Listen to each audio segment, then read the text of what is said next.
Alan Turing is best remembered for this great 1936 paper on computable numbers that is a model of purely deterministic computation, that the program is on a tape. There's a state of mind, and so in theory you can predict what the machine is going to do. You can build a similar machine and run the program again and you will get exactly the same result. This book, Turing's Cathedral, is a creation myth for the digital universe, that we live, all human cultures have their creation myths, and no one will deny now that sort of we live in a digital culture. And some of us sort of feel more digital than others, but we share, everybody's grandmother has email now. And yet we don't really have a common creation myth of where that began and where that came from. So that's what I was trying to do, and is just tell that story. The idea from this book can really be traced to my childhood, growing up at this Institute for Advanced Study that was primarily a haven for pure theoreticians, people who worked just on pencil and paper.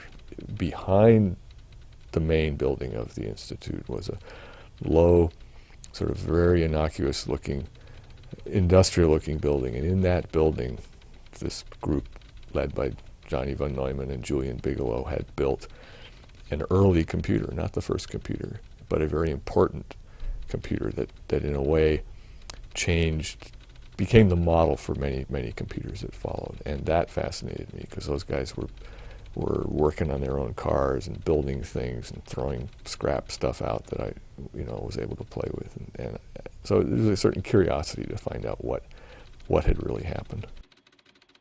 The lessons that apply to us today, I mean, there's sort of the deep,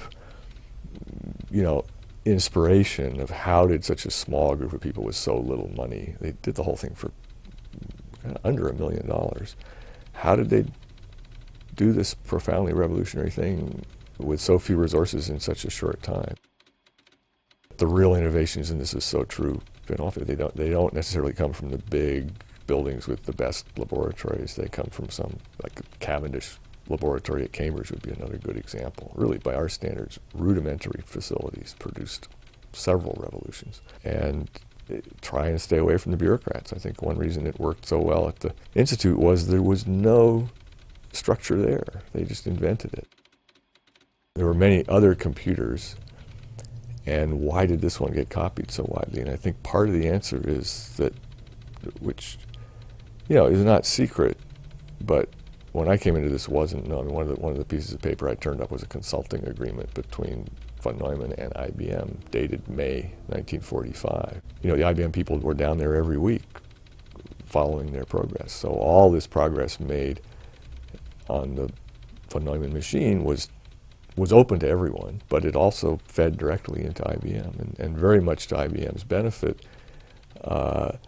The openness of this invalidated the patent claims of anybody else. It became a very, the largest American court case until the Microsoft antitrust case. If you're looking for the current von Neumann or the current Turing, it's not some 50-year-old distinguished academic. It's some oddball in a 25 years old that we haven't heard of.